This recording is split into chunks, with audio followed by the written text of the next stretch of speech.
Inflación frente a estanflación. ¿Cuál es la diferencia?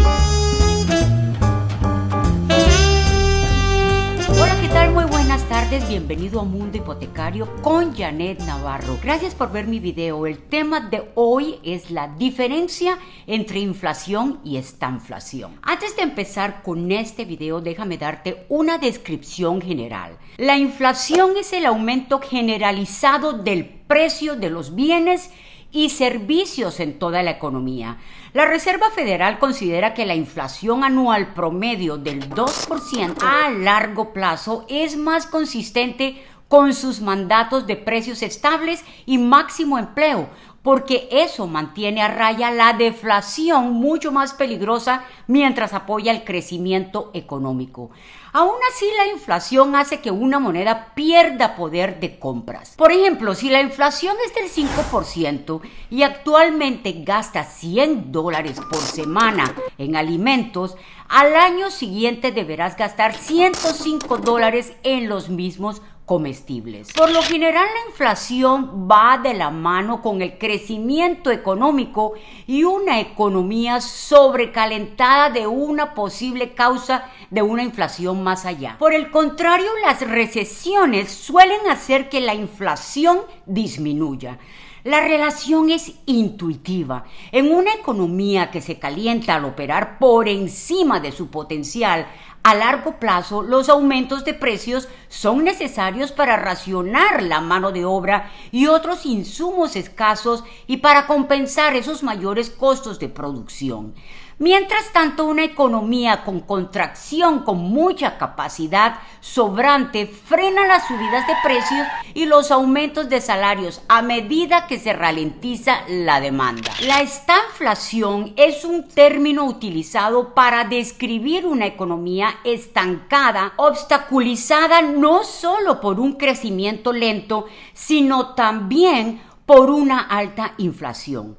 Aunque esta combinación puede parecer contraria a la intuición, resultó no menos real durante la década de 1970 y principios de la de 1980, cuando los trabajadores de los Estados Unidos y Europa estuvieron sujetos a un alto desempleo, así como la pérdida del poder adquisitivo. Las causas de la estanflación durante ese periodo siguen en disputa, al igual que la probabilidad de una repetición este año en medio de los altos precios de la energía, el petróleo y los alimentos, el aumento de las tasas de interés y los persistentes obstáculos en la cadena de suministro. Inflación. Los bancos centrales como la Reserva Federal y el Banco Central Europeo BCE prefieren una inflación moderada a ninguna, como seguro contra una deflación desestabilizadora. Los formuladores de políticas apuntan a una inflación del 2% para engrasar las ruedas del comercio. También buscan comprender qué está causando la inflación, porque los impulsos inflacionarios vienen en varios tipos distintos, cada uno con su propia causa y consecuencias. Tres variedades claves son la inflación impulsada por la demanda, la inflación impulsada por los costos y la inflación en espiral de precios y salarios, que también es conocida, esta última, como inflación incorporada. La inflación impulsada por la demanda ocurre cuando la demanda de bienes y servicios supera la capacidad de la economía para satisfacerla. La ley de la oferta y la demanda sugiere que la demanda se moderará en ese caso solo en respuesta a precios más altos. La inflación impulsada por la demanda puede resultar de políticas fiscales y pólizas monetarias o de una inversión inadecuada. En todos esos casos, el ajuste monetario y fiscal es el resultado probable, ya que las inversiones para aumentar la capacidad productiva de la economía a menudo toman mucho tiempo para producir resultados. La inflación impulsada por los costos refleja un aumento en los precios de uno o más insumos económicos clave, como el petróleo crudo, los cereales o la mano de obra. La inflación impulsada por los costos se produce cuando los productores pueden recuperar sus mayores costos aumentando el precio de los productos terminados.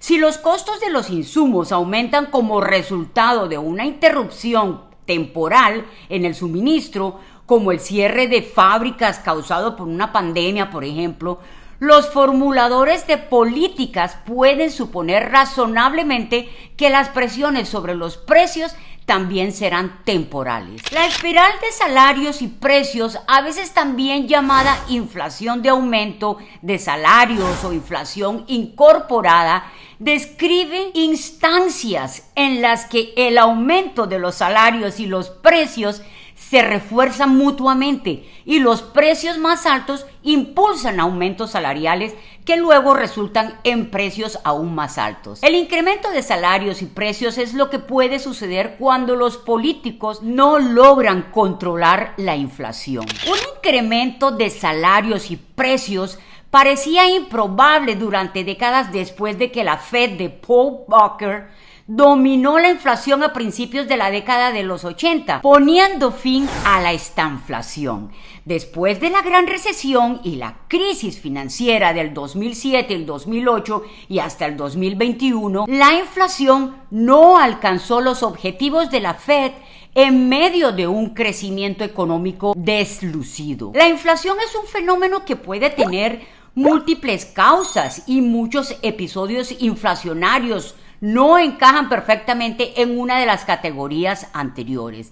Por ejemplo, el aumento de la inflación en el 2021-2022 reflejó el efecto de atracción de la demanda del estímulo fiscal de la legislación de alivio de la pandemia de los Estados Unidos. Estanflación. El debate sobre las causas de la estanflación de la década de los 70 presenta una lista similar de principales sospechosos desde el aumento vertiginoso de los precios de la energía hasta el fin de los tipos de cambio controlados tras el colapso del sistema de Bretton Woods. El sistema de Bretton Woods es un conjunto de reglas y políticas unificadas que proporcionaron el marco necesario para crear tipos de cambio de divisas internacionales fijos. Los relatos que atribuyen la combinación tóxica de crecimiento débil y alta inflación a la insuficiente disciplina fiscal y monetaria de los políticos han sido contrarrestados por otros que destacan los efectos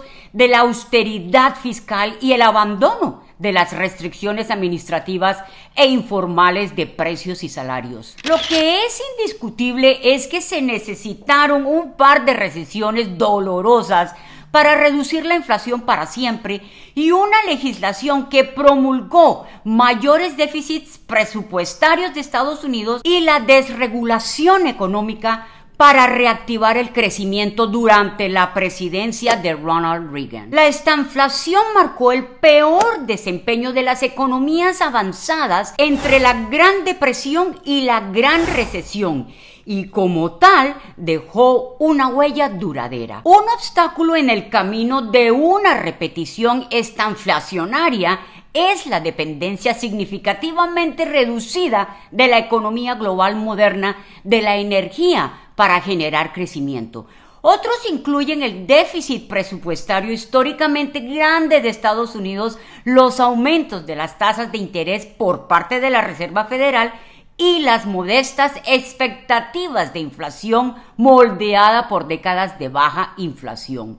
El viejo argumento sobre si la inflación se debe a una regulación insuficiente o excesiva ha regresado bajo una nueva forma, como un debate sobre si la mayor concentración de mercado de las empresas les ha permitido aumentar los precios, contribuyendo a la inflación reciente. La única diferencia entre inflación y estanflación es el crecimiento económico.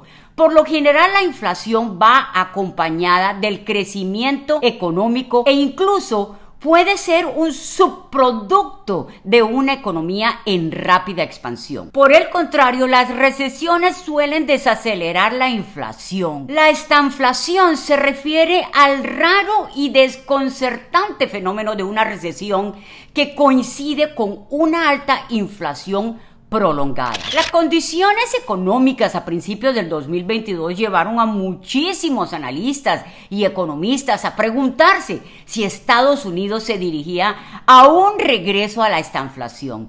Sin embargo, la mayoría de los analistas creen que la menor dependencia del país del petróleo importado y de la energía en general, más la credibilidad de la Reserva Federal, deberían evitar una estanflación al estilo de la década de 1970. ¿Por qué la estanflación no es tan popular? La combinación de crecimiento lento o inflación es inusual, porque la inflación típicamente sube y baja con el ritmo del crecimiento. La alta inflación deja menos margen para que los formuladores de políticas aborden las deficiencias de crecimiento con tasas de interés más bajas y un gasto público más alto. Gracias por estar aquí conmigo. Me gustaría que me pidieras algún tema que te interese sobre hipotecas o bienes raíces y finanzas, y prometo lograrlo lo más pronto posible. Te quiero mucho, dale click al botón de me gusta y si aún no te has suscrito, hazlo ahora.